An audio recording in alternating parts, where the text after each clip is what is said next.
Santa Fe avanza. Gobierno de Santa Fe.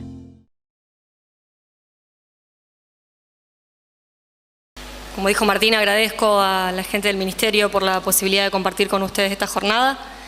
En mi caso, lo que yo voy a presentar, voy a leer, no voy a trabajar con un Power. Es un poco un aspecto complementario del análisis que hizo Martín, que tiene que ver más con pensar los sentidos, ¿no? En un análisis mucho más cualitativo, los sentidos que los jóvenes que participan de estos programas socioeducativos le asignan a los mismos y el peso que estos programas tienen en sus trayectorias escolares, ¿sí? Esto lo voy a presentar a partir de un análisis de las conclusiones a las que arriban una serie de investigaciones sobre políticas de corte socioeducativo que se vienen, bueno, en una estuve trabajando en la ciudad de Rosario y otras que vienen llevándose adelante en distintos lugares de Argentina y en otros países de Latinoamérica, ¿sí? Bueno, un poco para empezar, nosotros sabemos que históricamente la escuela media en la Argentina nace dando respuestas a necesidades de formación de las élites dirigentes, de las burocracias administrativas, incluyendo luego a una clase media ávida de ascenso social y posteriormente diversificándose para dar cabida a sectores obreros anteriormente excluidos del acceso al secundario. Entonces, es recién a partir de la extensión de la obligatoriedad establecida por la Ley Federal de Educación, pero fundamentalmente a partir de la sanción de la Ley Nacional de Educación, que extiende la obligatoriedad a la educación secundaria, que hay nuevos sectores sociales que comienzan a ingresar en ella. Esto supone una serie de desafíos para las políticas públicas. En primer lugar, considerar un sector que no ha sido su destinatario histórico, traducir en políticas y en prácticas pedagógicas el cumplimiento efectivo de ese derecho y, yo diría, haciéndole frente a un contexto de exclusión que plantea múltiples tensiones de difícil resolución, ¿no? En ese marco, en las últimas décadas, hay una serie importante de políticas educativas en Argentina y también en algunos países de la región que han puesto el foco de atención en estas poblaciones excluidas de la posibilidad de escolarizarse y que acumulan experiencias de abandono o de fracaso, ¿no? Cuando uno revisa las investigaciones sobre estas experiencias, uno encuentra programas de aceleración de aprendizaje, programas de reingreso, propuestas desde las propias escuelas y políticas socioeducativas que apuntan a, digamos, que son iniciativas preocupadas por la finalización de los estudios de sectores excluidos y por el logro real de la inclusión, ¿no?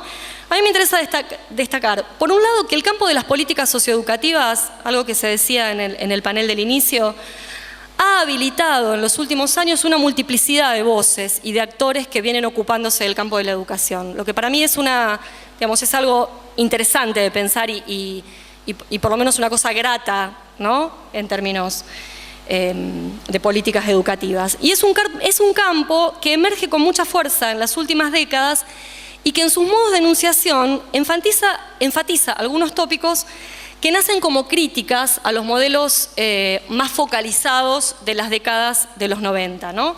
Entre ellos, el tema de las acciones integrales, el tema del trabajo en red, el tema de la territorialidad de las intervenciones, la participación comunitaria, la promoción de acciones educativas culturales y recreativas como refuerzo de la escolaridad, y también el fomento del compromiso fuerte que deben tener los actores involucrados, ¿no? Me parece que un poco esos tópicos sintetizan ciertas apuestas nuevas, o bueno, algunas nuevas y algunas son, son permanencias de políticas anteriores, ¿no?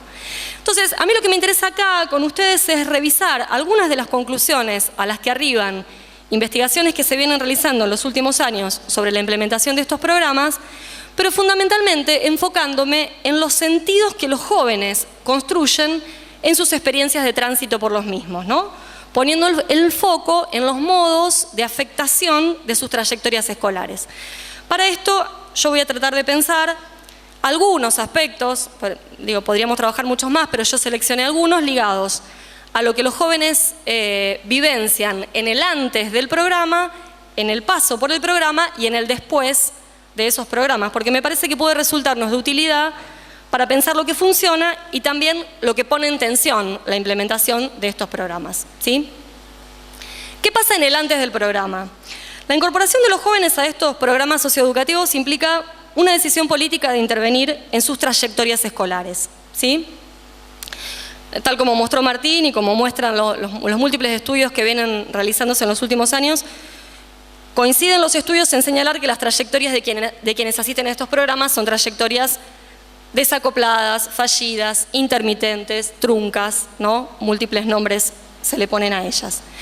Como punto de partida teórico, a mí me interesa apoyarme en una noción de trayectoria alejada de toda consideración lineal, como sucesión de etapas cronológicas y solo ligada al ámbito de decisiones individuales.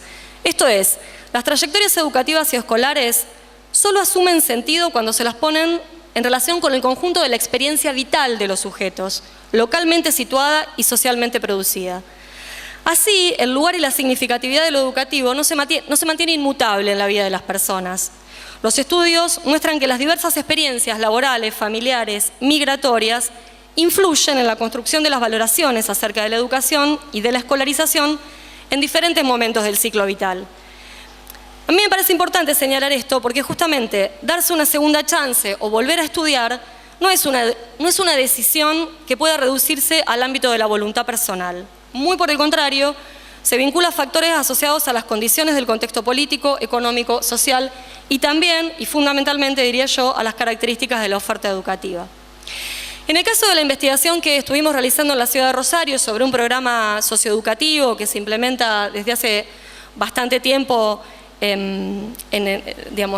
como una política municipal, hicimos una investigación en el marco de un proyecto de UNICEF, nosotros indagamos en entrevistas a jóvenes las circunstancias que habían promovido el abandono de la escuela, ¿no? Relevando la lectura que los propios actores hacían de sus experiencias escolares previas. Entonces, ¿qué nos encontramos en el antes del ingreso al programa? Por un lado, conflictos con el formato escolar, ¿no? La idea de formato es una idea que en el campo pedagógico se viene trabajando mucho. Flavia Terilli viene trabajando mucho sobre esta idea que refiere a unos particulares modos de organización de la transmisión del saber y de la socialización de los sujetos. El formato escolar es un formato de difícil modificación. En el caso de la escuela media, la promoción por ciclo aprobado y la organización disciplinar son quizás los núcleos más duros del formato, los más difíciles de transformar, ¿no? Entonces, los relatos de los jóvenes señalan una falta de consideración hacia sus tiempos de aprendizaje, ¿no? Que ellos significan como estricta, como autoritaria, en algunos casos como injusta, ¿no? También aparecen ciertos rasgos ligados a lo actitudinal, que pareciera caracterizar a docentes que ellos señalan como con poca paciencia, ¿no? Al mismo tiempo que reclaman un reconocimiento por parte de los docentes, los jóvenes señalan que los espacios escolares son lugares donde los conflictos entre alumnos, los problemas de disciplina y el poco interés en el estudio son frecuentes, ¿no? Y por último, pero con mucho peso, el ausentismo ligado a situaciones de lo más variadas, tener que trabajar, cuidar a algún miembro de la familia, haber padecido alguna enfermedad, aparece como un problema importante al que pareciera que las instituciones no logran terminar de resolver, ¿no? En segundo lugar, es interesante también cómo las dificultades para incluirse en la escuela aparecen significadas por los jóvenes como carencias propias y en este sentido como faltas punibles, ¿no? Las respuestas de los jóvenes muchas veces están atravesadas por los modos en que se han apropiado de un discurso hegemónico referido a los jóvenes pobres y a sus familias, ¿no? Dejamos la escuela y el que abandona la escuela la abandona porque es vago, por la junta, ¿no? Por la calle, por la droga. Pero a mí me parece que es interesante también pensar que esta autoasignación de culpa puede analizarse en el marco de una escuela media que funcionó desde un modelo de selección por exclusión, donde son los recursos y las posibilidades individuales las que permiten o no adaptarse a sus requerimientos, construyéndose muchas veces el fracaso como un fracaso del propio sujeto. También aparece en las entrevistas lo que Claudia Jacinto llama la construcción intrasistema de las desigualdades educativas. Esto es, prácticas que ponen en juego mecanismos de selección que no siempre son afines con lo que prescriben las políticas educativas, ¿no? Algunos relatos de los jóvenes señalan prácticas de regulación de la matrícula, por ejemplo, la exclusión de los repetidores, ¿no? O sea, abandoné la escuela porque en realidad no había pasado y la escuela no me volvió a inscribir, ¿no? Por lo tanto, a las desigualdades por las que atraviesan estos jóvenes se suman procesos de selección de la matrícula y algunas decisiones institucionales que muchas veces contribuyen a gestar circuitos que alientan la segmentación educativa. Por último, y a pesar de que raramente los testimonios de los jóvenes aludan a estos problemas, los jóvenes que abandonaron la escuela secundaria han tenido problemas de rendimiento, han repetido o se llevaron frecuentemente materias, por lo cual en muchísimas investigaciones el abandono se interpreta como el resultado de esta acumulación de fracasos. Yo quisiera hacer en este primer punto del antes del programa un último señalamiento que me parece importante. Varias investigaciones vienen señalando, y también las estadísticas que mostraba Martín así lo muestran, que es la transición entre los niveles uno de los focos principales del problema del abandono. Hay una autora que señala que el pasaje de la primaria y el ingreso al secundario se presenta como un territorio sin jurisdicción clara para el sistema, quedando en manos de las familias gestionar la inscripción para volver a mandar a los jóvenes a la escuela. En este sentido, para los adolescentes que nosotros entrevistamos y que asisten a programas de reingreso, que pertenecen a sectores económicamente postergados y con menor tradición escolar, el pasaje al nivel medio supone un importante cambio simbólico y social para afrontar el cual no cuentan con los recursos materiales y simbólicos apropiados. Entonces, elegir la escuela, realizar la inscripción, conseguir una vacante, llevar adelante los trámites, conocer fechas, son acciones que no siempre resultan sencillas, en tanto suponen conocer el nivel medio o tener disponible una experiencia cercana de algún adulto o algún estudiante que permita anticipar esa opción, cosa que no siempre ocurre en el caso de los jóvenes a los que nosotros entrevistamos. ¿Por qué señalo esto? Porque en muchos de estos programas, de hecho en el programa Joven de Inclusión Socioeducativa, que era el que estuvimos trabajando en Rosario, aparecen figuras que ocupan esto que Rosano llama una tierra de nadie, y que se constituyen en referentes claves, muy valorados por los jóvenes, porque cumplen ese rol de pasamanos para la entrada al secundario, ¿no? Acompañan la realización de los trámites, recuerdan fechas, charlan con los padres acerca de las posibles escuelas, ¿no? Me parece como que eso es algo que los jóvenes valoran mucho. Estas figuras que ayudan en este trámite de insertarse en la escuela media aparece como muy valorado. ¿Qué pasa durante la participación en el programa? Lo que allí aparece señalado por los jóvenes, y es una recurrencia en muchas de estas experiencias, es que se trata de experiencias diferentes, donde los vínculos más tutelados marcan una gran distancia con el modelo de escuela media convencional, ¿no? Son programas que en algún punto dicen mucho de la escuela común, porque cuestionan la homogeneidad de las prácticas y de los resultados, y también cuestionan la invisibilidad de los sujetos, ¿no? ¿Qué es los rasgos que aparecen valorados por los jóvenes? En primer lugar, el trabajo personalizado es un rasgo que diferencia al trabajo docente en estos programas del trabajo en el sistema formal. Entonces, la simetría que le atribuyen los jóvenes al vínculo al interior de la escuela parece diluirse en estos programas, donde se establecen vínculos más horizontales, ¿no?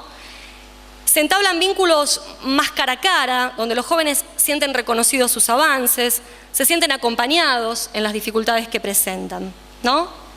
El trato individualizado se garantiza desde la conformación de grupos pequeños, con una baja ratio docente-alumno, y en algunos de estos programas a partir de la incorporación de otras figuras educadoras diferentes a la de los profesores que acompañan el proceso. El recurso a estas otras figuras y la incorporación de otros perfiles profesionales es interesante leerlo en la clave de la necesidad de constituir equipos que tengan mayor variabilidad de perfiles formativos, ¿no? Hay que, dice Terici, ¿no? Hay que enamorar a los niños de la escuela, hay que oficiar de puente, hay que acelerar aprendizajes, ¿no? Ahora bien, esa proximidad entre el adulto y el joven que se manifiesta en el transcurso de estos programas aparece en voces de los educadores desde dos vías de expresión.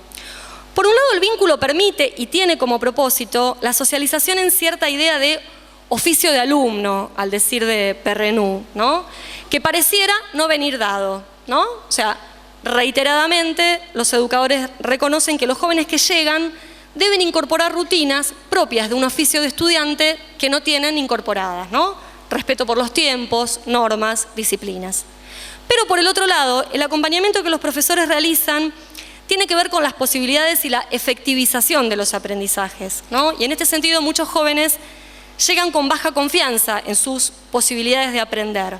Por lo tanto, estas modalidades de vinculación promueven un tipo de trabajo del educador que ancla fuertemente en el compromiso con los jóvenes y que se convierte en clave para la inserción en la escuela, ¿no? Hay dos condiciones necesarias que en una investigación sobre escuelas de reingreso aparecen señaladas y que a mí me parece importante recuperarlas, ¿no? Como dos condiciones necesarias en la figura del educador para la construcción de este vínculo más personalizado. La primera tiene que ver con la suspensión de la mirada negativa sobre el otro, ¿no? Con la idea de confianza. Una mirada que es compleja, pero que tiene que interrumpir ciertas representaciones nostálgicas que muchos docentes tenemos de un pasado donde pareciera que los alumnos venían distintos, eran respetuosos, eran estudiosos, ¿no? A mí quería citar un texto que leí hace poquito en un diario, que es un texto de un politólogo argentino que se llama Eduardo Rinesi. Él hablaba de otro nivel del sistema educativo, ¿no? Del nivel universitario, pero a mí me parece que lo que dice tiene mucho que ver con lo que nos pasa muchas veces en la escuela media. Él dice, nosotros debemos lograr que todos nuestros alumnos aprendan y avancen y progresen en sus estudios y logren terminarlos. Y él dice, ese todos son todos los estudiantes que tenemos, no los que querríamos tener, ni los que suponemos, váyase a saber por qué, que nos merecemos. Para el caso, también nosotros somos los profesores que nuestros estudiantes tienen, no los que querrían tener, ni los que se merecen. Si de veras estamos convencidos de que la educación es un derecho, no podemos suponer que un estudiante que deja las aulas y se vuelve frustrado, derrotado a su casa, es una verificación de alguna ley sociológica más o menos inefable y destinada a cumplirse inexorablemente. Una escuela de calidad solo lo es realmente si es de calidad para todos, ¿no? A mí esa idea del todos los que tenemos, no todos los que querríamos tener, ¿no? Porque siempre aparece como todos tenemos una especie de imaginario que nunca se cumple, ¿no? La otra condición que me parece importante tiene que ver con el esfuerzo y el compromiso de los jóvenes como una condición para sostener esa apuesta, ¿no? Esto a mí me parece importante porque implica para los docentes también algo que es complejo, que es construir una narrativa que combine dos instancias. Por un lado, apostar a la capacidad de agencia de los sujetos, al esfuerzo, al compromiso, como una condición que ellos tienen que sostener, sin dejar de lado las explicaciones que nos hablan de las condiciones del entorno social. El último aspecto que tiene que ver con el paso por estos programas, que los jóvenes valoran mucho y que a mí me parece en este programa en particular